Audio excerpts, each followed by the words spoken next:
the pursuit of freedom, boldly telling the truth in a time of universal deceit. The topic of the week is nullification. My guest is Jason Rink, Executive Director of Foundation for a Free Society. He is the producer and director of Nullification, The Rightful Remedy, and the author of Ron Paul, Father of the Tea Party. Jason, thank you for being a guest on Pursuit of Freedom. Glad to be on, Phil. I really appreciate the invite. Well, let's get right into it. Jason, could you define state nullification with examples of how it's been used in the past? One thing I want to be clear about is state nullification is not a new idea. It's an idea that's been around since the Constitutional Convention and the state ratifying conventions of the Constitution. State nullification really is just a simple idea that the states are the final arbiter or the final decider whether a federal action is constitutional or not. And so it's not the federal government that decides whether what the federal government is doing is constitutional. It's the states. And that the Supreme Court, as far as its ability to arbitrate anything, was to arbitrate disputes between two different states or multiple states. So in a situation where states had a dispute about something that was going on between those states, the Supreme Court was able to weigh in on the constitutionality of what might be happening there. When the federal government is a party to the dispute, as they actually have been for the last 150 years, because the Supreme Court has focused mostly on overturning state laws, not looking into whether its own statutes passed by Congress are constitutional or not. And so nullification is the idea that the states can determine whether or not certain things are constitutional or not, whether or not they're enumerated in the Constitution, and then the states can determine whether that's going to be null and void, and they do that through either a citizen's ballot initiative, a legislative act through the state Senate, or an act of the governor of that state. I'm glad you brought up the Supreme Court because I have been frustrated by how so many people have a misconception of the primary role of the court. It's really like asking the fox to guard the henhouse for them to rule on the constitutionality of actions by the federal government. I can think of many examples of rulings by the Supreme Court that upheld a clearly unconstitutional law. And really, it really helps to put this into context when we look at the first instance of our founders having to deal with this issue. What happened was in 1798, so only 7 years after the adoption of the Bill of Rights, President John Adams passed the Alien and Sedition Act. What the Sedition Act did was it made it illegal to criticize the federal government. Specifically, it was illegal to criticize the incumbents because those who are in power were the ones who would go up for re-election. And so the party in power made it so that those who were out of power, the Republicans as it were, Thomas Jefferson and the like, and people were actually arrested for being critical of the federal government. Thomas Jefferson actually feared that his correspondence, he was the vice president at the time. People often forget that during this time of our country's founding, before the 12th Amendment, the vice president was just the second highest vote getter. And so you often would have a president and a vice president of a different party. It would be like a Barack Obama winning the presidency and Mitt Romney winning the vice presidency. And so Jefferson feared that his correspondence between James Madison was being read by the postmasters so that they could arrest him for being critical of the John Adams administration, of which he was the vice president. And so what happened was Madison and Jefferson said, listen, this is a clear violation of the First Amendment. We won't be able to have free elections in this country if we can't criticize the incumbents. So to allow the Sedition Act to stand would threaten the very basis of the Republic only 7 years after the adoption of the Bill of Rights. And so it was at this time that they talked about this idea of state nullification, and that the question was, what do we do when the federal government refuses to obey its own constitution? What do we do when the Supreme Court, the Congress, and the President collude together to grab more power than is enumerated in the Constitution? And they said clearly it's that the states decide. And the reason that they said this was during the ratification of the Constitution, specifically in Virginia, it had been discussed. There was people like Patrick Henry who feared that the Constitution was going to be a large centralized power grab. He was skeptical. And this idea was discussed at length, and those who supported ratification of the Constitution said, look, only the powers that are enumerated in the Constitution are valid. Any power that the federal government tries to take that isn't in the Constitution, and this is just reinforced in the 9th and 10th Amendment, those powers will not be valid, and the states will be exonerated from obeying those laws. 1798, when James Madison and Thomas Jefferson faced the issue of the Sedition Act, they wrote what are known as the Virginia and Kentucky Resolutions of 1798, and they just expounded on this idea again and push these ideas forward again into the mind of the public, based on that constitutional principle. So that's really where we go back to determine that this is the case. Now let me just finish by saying, just because the Supreme Court has strayed from its original mission and has begun to assume powers, and that we live in a culture where the media and the power establishment assume that the Supreme Court has those powers because they've been doing it for so long, and because through certain court decisions like judicial review and other Supreme Court cases, they have granted themselves more power, doesn't mean it's a constitutional idea. And so we're going back to what the original founders believed about the Constitution. Jefferson said that the Supreme Court would see the Constitution as something made of wax that they can shape and twist into any shape that they desired. He said that the Supreme Court would work day and night to undermine the Republic. So Thomas Jefferson was very skeptical of this arm of the federal government to begin with. That is a very critical point to bring up, because it seems in modern times, especially with the progressives, they put a lot of stock in the Supreme Court, and for good reason. They've gotten a lot of their agenda through the Supreme Court. So I would say that history has vindicated Jefferson to a great degree. The next thing I wanted to bring up, in the Texas legislature, we had a major effort to nullify some of the assumed authority by the TSA. But even that modest effort of a limited nullification was met with a major opposition by the federal government. They made a threat that I characterize as an act of war against Texas by declaring the entire state as a no-fly zone. That ridiculous hollow threat appeared to be all it took to kill the effort. Is nullification really viable in modern America if all the federal government has to do is threaten the state officials and they'll bow in obedience? That's a great point. And I do want to make this quick statement. I was at a screening of Nullification, the movie, recently, and somebody came up to me afterwards here in Texas, basically said, look, I don't know why you're worrying about this nullification. We just need to secede. And, people in Texas, we like to throw around the word secession just very casually in conversation. Yeah, that's not something to throw around in casual conversation. Yeah, we're rough and tough and like put bumper stickers on that say it. But, I brought a point to this individual because I want to clarify. First of all, nullification is not secession, and Jefferson believed that nullification was basically the last effective thing we could do to avoid secession. What they believed, secession actually was an act of surrender by the states, because all it did was remove from the Union the state that was trying to hold accountable the federal government. Secession is like an act of surrender, okay? It's us saying, we can't get the government to abide by its own constitution, therefore we're just going to leave. But the point is I wanted to point out to this individual that the TSA nullification bill that was introduced here in Texas is actually the proof that we as a nation and our politicians lack political will for an idea like secession to even be remotely possible at this time. Because when it came to just trying to enforce the Fourth Amendment by saying, look, federal agents who violate the Fourth Amendment in a pat down without a warrant held accountable for criminal charges, and those federal agents will be held criminally responsible. As soon as a threat came from the federal government, our representatives crumbled. That was a time for our representatives to stand up and say, oh, really? You're going to make Texas a no-fly zone? We'd like to see you guys try that.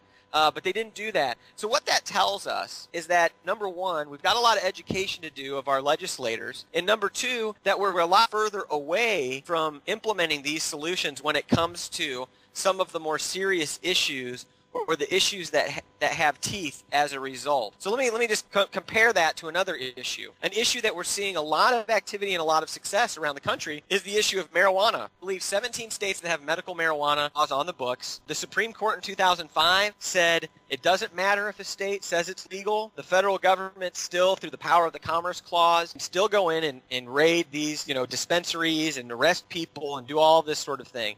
So those 17 states are doing it in opposition to the Supreme Court. The federal government doesn't have the resources to fight this. But one of the reasons it's effective, the states are doing something that they believe is constitutional under the 10th Amendment, because marijuana legislation is not enumerated in the Constitution. And they're leaving it up to the federal government to come in and violate their state sovereignty. So what we've got on the ballot that's very important and a huge step forward in state nullification is in Colorado this November. They have a total legalization of marijuana. It's not even a medical marijuana. It's complete legalization. And so what what you see there is if that does pass, and it's very close right now, it's very close. In fact, the odds that it'll pass, I think, are better than that it won't. If a state in this country like Colorado makes marijuana legal in that state, the federal government doesn't have the resources to police whether or not that plant travels beyond the borders of Colorado. And so it'll be a huge monumental win, I think, for this concept. We also have seen it with Real ID, where states refuse to implement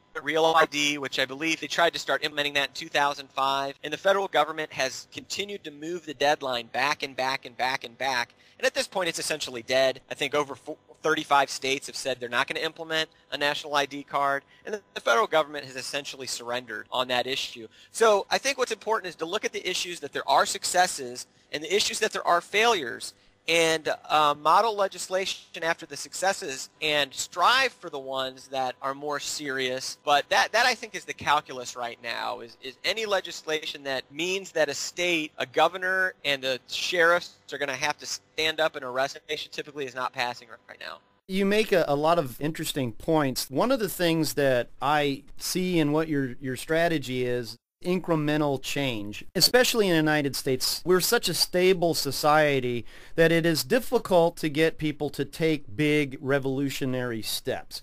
But the same technique that's gotten us into the mess we are, which has been incremental change, we'll probably have to apply that to correct it, that we're not going to get all of the things we want in one big swoop, and that we need to make incremental changes. Well, yeah, and 2 points on this. Number one, incrementalism is how we got to where we are. So, the people who wanted to turn this nation away from a constitutional republic towards a more socialist or totalitarian nation, they didn't do it overnight. And I believe it was either James Madison or John Adams that said, throughout history there's more examples of dramatic changes happening incrementally than through drastic action. And, we see federal government and throughout history centralized power. They use crisis in order to move an agenda forward dramatically and very quickly, but normally it's incrementalism that happens. So I say, look, we need to apply that same strategy. That's probably the most effective strategy we can hope for.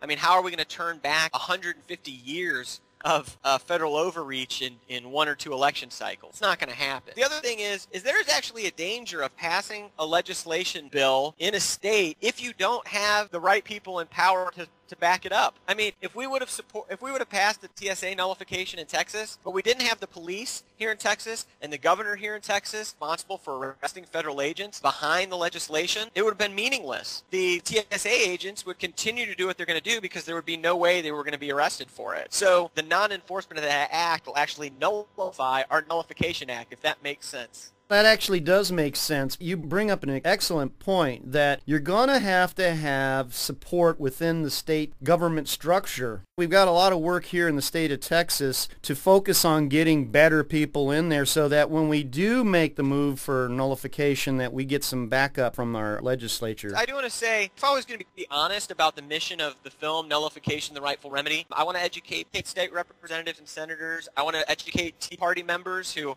have no idea what this is. I want to educate people in the movement who do know what it is. But the larger goal is to get people to understand decentralization of power really is. That's really the larger goal, because I think we have a challenge of breaking the federal government mindset that people have. And Republicans and Democrats both look at the federal government to solve local and state problems. And we need to get people to understand that that was not the intention of the founders, and that is not the way forward. And so that's the biggest thing that we really want to do with the film, is get people really to start thinking in that decentralized state-based way and looking to the state for solutions, because listen, we can still impact our state legislatures, and we can still have an impact there. The federal government is a lost cause in many cases. We've seen that. We've seen how hard it is to get an entrenched incumbent out of office. It happens every once in a while, but it is just very difficult to change the complexion. I couldn't agree with you more. In fact, I've actually changed my mindset, especially in the last year. I'm focusing a lot more on local issues. In fact, when I put this radio show together, I split it up into two halves. The first half I deal with national and international, but the second half of the whole show is all about Texas. And I did that intentionally because I felt like there is a strong need to focus locally because the system is way too corrupt. We saw that very clearly demonstrated in this last election. That is something that is not going to change anytime soon. It seems to me that our most effective strategy is to go local. Well, yeah, and keeping in mind that, Liberty candidates have a very bad habit of striving for an office that's one or two levels higher than they really should. We run Liberty candidates for federal Congress that should really be running for state rep. We run candidates for governor that we should be running for state senate, perhaps. And so I think what we really got to do is we just got to look at the mirror and say, look, we got to start at the bottom. We got to cultivate our candidates. We got to retail politic. We got to get our name recognition out there. I mean, I'm a huge supporter of the idea of Ron Paul running for governor, to be honest with you. I think that would be awesome. I think he would win because he's got such huge name recognition. He's got such huge ability to raise dollars. That is a really great idea. Is that a huge step down from running for president? Well, sure, absolutely it is. But actually, probably a more powerful position than the president of the United States, if you want to be honest about it. So, but I think what we've got to do is recognize that state representatives often become state senators. State senators often become federal legislators. And that's the pathway to having influence. Frankly, that's a 12 to 16 to 20-year process for some people. And a lot of us say, well, we don't have enough time. We're not going to have a country by then. Well, that might be true. I think we've got to fight this war on as many fronts as we can. We do have limited resources. We do have limited money. We are limited in numbers, but we're growing.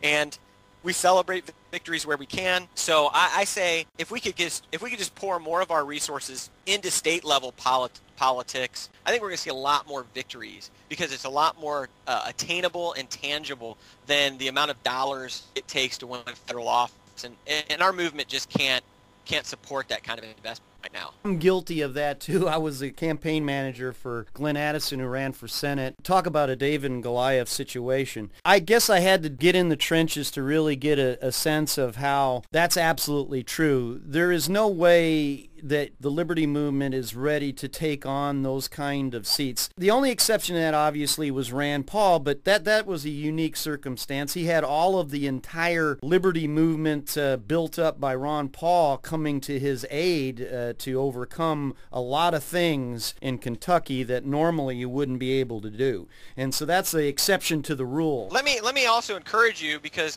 I don't think it's a waste for a guy like Glenn Addison to run in a race as long as we're realistic about the outcome. Because Glenn actually could leverage his name recognition from that race into success in probably a smaller race at this point in time if he wanted to. And I think a lot of the candidates have to lose before they win because you've got to build that recognition with the public. That's just how it is. A lot of people forget. I wrote this book on Ron Paul's life. Many people don't recognize that Ron Paul, before he entered Congress, had a really big advantage a lot of other people don't have.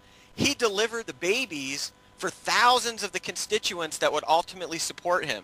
He was not some guy that nobody knew down there. He already had a huge fan base because this guy was their gynecologist. When you really look at it in that perspective, it's like, what does it take for somebody, a nobody candidate, to win? Well, it should be a locally recognized businessman. That's a really great candidate to run because they've already done a lot of establishing of their personal brand through their business. And it's just about taking that and shifting that over to the political realm. So I think sometimes we fail to realize what the circumstances are that produces a guy like Ron Paul. But again, I don't want to discourage from running campaigns. I just think we need to be realistic about what the goal is, how we can leverage that first campaign, even if it's a losing campaign, into a future winning campaign, even if that means on a smaller scale. I agree with you on that, and actually that conversation has happened with Glenn, as you know. We've actually explored him looking into running for a different office, one that he might be able to take what he has built up, and he did make some inroads. We got into some major debates. He got a lot of press. You know, that was one of the things I focused on. He rose above the nobodies to almost make it to the top tier. We were pretty close to getting there. Absolutely. He got a huge name recognition in the Ron Paul communities. Many of the people in the Ron Paul community were very disappointed that he didn't get the endorsement of Ron and Rand Paul. And so, you know, I think he's got a lot of people who would get behind him. I definitely would like to see something like that happen. I'd love to see Deborah Medina get back into a race, but a lower state level race. I don't think they're ever going to let her become governor of the state without a huge fight anyway. And I'd like to see Sheriff Mack possibly take on another role that's a state level race, not statewide. He does need to build up his local recognition in this area. I'm pretty familiar with that because he ran in my territory here. And that was one of the things I noticed almost immediately is that he didn't have the name recognition among non-Liberty Movement folks in the general population that needed to be there. You can't waltz in from another state. It's almost a carpetbagger kind of thing going on there that people react to. You have to build that local recognition up. My final question: what would be your suggestion for people who want to take action on nullification when they see some heinous act of the federal government? What would you say is the most effective course for the individual to get involved and utilize their time to further this cause? Well, obviously I'm going to plug them purchasing a copy of Nullification, The Rightful Remedy. That can be purchased at nullificationmovie.com or 10thamendmentcenter.com, just to give them a good understanding of the issue. We also share a couple of examples of states that have done things. Depending on their state, depends on whether they need to do a ballot initiative to amend the Constitution, or if they need to do a legislative act that originates with the House of Representatives, which involves getting a sponsor, finding like-minded representatives who will help do that. We've got examples of how to do that. A great resource is 10thamendmentcenter.com has a legislative tracking page. And you can go see what issues have been successful in what states, what issues have failed. And there's a 10 to 12 different issues that you'll find on there that may give a listener an idea of an issue that they want to try in their state. I do want to ask, however, that I believe, but let me make two predictions. One prediction is that no matter who wins in 2012, government's going to grow in 2013. So the second thing is that depending on who that is, there's going to be a dramatic shift in the political climate that will make it more advantageous to focus on different issues. And my prediction is that if Mitt Romney wins, the Obamacare issue is not going to become a hot issue with the grassroots because many Republicans think that those Republicans they just elected are going to take care of it for them. And so and if Romney wins, we're going to see people on the left become more interested in civil liberties. We want to capitalize off of any momentum that's happening in the public to focus on nullification. So if Romney wins, I think states should look at introducing anti-NDAA nullification and marijuana legislation, because I think we'll find friends on the left to help us with that. If Obama wins, I think we continue to attack on these issues like Obamacare, because then people are going to start looking to the states because they don't think anything's going to change at the federal level. The political climate should inform us on what we decide to tackle at any given legislative session. I think you've really analyzed it very accurately. I've observed this over the years. I've been a political activist for 20 years in the Republican Party, though I'm no longer a Republican. I've left and become an independent. But one thing that I have definitely observed is that exactly that dynamic you were talking about. When one party gets in, suddenly there's a change in what issues get focused on. And I've observed that over and over and over again, because there is this ridiculous, oh, well, now that our team's in, that'll be taken care of. Well, there's no historic reference to back that up. Why, you and I both know that the two parties are really one. Changing the focus on particular issues so that you can gain allies from the other side sounds like an excellent strategy to me. NDAA has been a very transpartisan issue. We had a rally, a conference actually in Los Angeles in May, and we had representatives there from John Birch Society and Oath Keepers and Campaign for Liberty, but we also had the ACLU and somebody from MoveOn.org there. Now, that's an unlikely mixture of folks, but we were all able to engage in conversation on this topic, and we all had the same concerns. Somebody that we know or ourselves would be black-bagged by the federal government without a trial. It provides an interesting opportunity for us to get the liberty message over into the left a little bit, find out that we actually do in common with them than we think we do sometimes.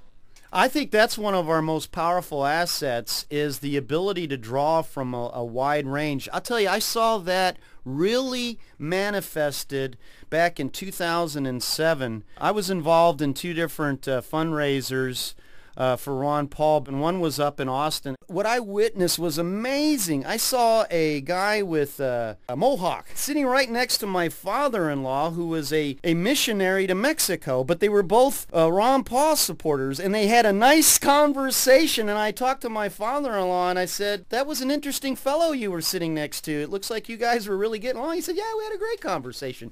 That, to me, was a beautiful visual of how the message of freedom just draws from a wide range of people. And that is our strength, if you ask me, is the ability to do that. So many of the neoconservatives in the Republican Party, they're so narrow-minded, they don't know how to work with other people. They're too xenophobic. Yeah, and if you spend any time on social media, you see a lot of the partisan Republicans, all they do is they criticize progressives and liberals and call them stupid and idiotic and you don't have a brain. And the people on the left do the same thing with people on the right. And it's like, that prevents any fruitful dialogue from ever happening. And so really that's another thing that I think the 10th Amendment Center is very passionate about, is leaving these partisan things aside, because the beautiful thing about federalism and states' rights is that it recognizes that states are going to be culturally different from one another. And they're going to be laboratories of liberty. And California might legalize gay marriage and legalize marijuana, and Texas might not want to do either of those things. And that's fine. And I think most Americans are fine with that. Most in Texas don't want to tell people in California what to do because they don't want people in California telling them what to do. We can get along when we have a live and let live strategy about legislation, because at the end of the day, using government to get what we want is all about using force to get what we want. I think that one of the things that has made the United States stable for as long as it has, and as wonderful a place to live as it has been, is that we have been tolerant of diverse ideas. And listen, if you don't like what's happening in this particular state, like Ronald Reagan said, vote with your feet and go to another state and where the laws are more to your liking. But don't try to impose changes on that state if that's the characteristic of that state in general, as long as they're not violating the Constitution. Jason, thank you very much for being a guest on Pursuit of Freedom. Your information and insights will be valuable for the liberty movement. I appreciate it, Phil. Thanks for all you do, man. Take care. The Pursuit of Freedom, the show for people ready to take back their republic.